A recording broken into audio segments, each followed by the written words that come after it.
Hello friends, how are you? I am Heena. Welcome to my channel Heena beauty tips.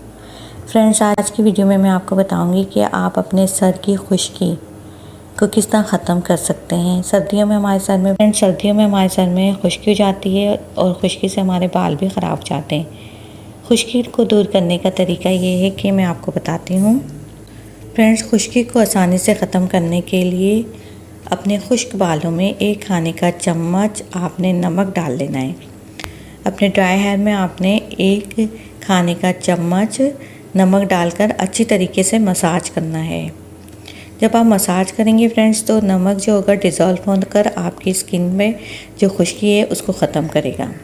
इसके बाद आपने किसी भी अच्छे से शैम्पू से आपने अपने बालों को शैम्पू कर लेना है। इस अमल को आप करेंगे तकरीबन 1 वीक, तो आपके सर की खुश्की दूर हो जाएगी। लेकिन अगर फ्रेंड्स आपके सर में कोई किसी किस्म का ज़ख़म है, दाना है, फुंसी या फोड़ा है, तो ये तरीका इस्तेमाल नहीं करें। उसके लिए आपने ये करना है, 1 मुट्ठी भर आप नीम ले लीजिए किसी भी प्याली में और चंद तुलसी के पत्ते लेकर पानी में भिगो लीजिए।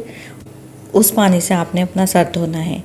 इससे आपके सर की खुश्की भी दूर हो जाएगी और जो जुएँ हैं वो भी ख़त्म हो जाएंगी। प्लस ज़ख़म से या दानों से किसी भी किस्म के बैक्टीरिया जरासीम बन गए हैं तो वो भी ख़त्म हो जाएंगे। तो ये फ्रेंड मेरी आज की वीडियो थी। आई होप कि आपको पसंद आई होगी। अगर फ्रेंड्स आपको मेरी वीडियो अच्छी लगती है, पसंद आती हैं, तो आप इसे लाइक कीजिए और शेयर कीजिए। So friends, thank you for watching my video. If you like my video then please just like, share and comment, and please subscribe my channel. Please click the notification icon bell and take care. Bye. Allah Hafiz.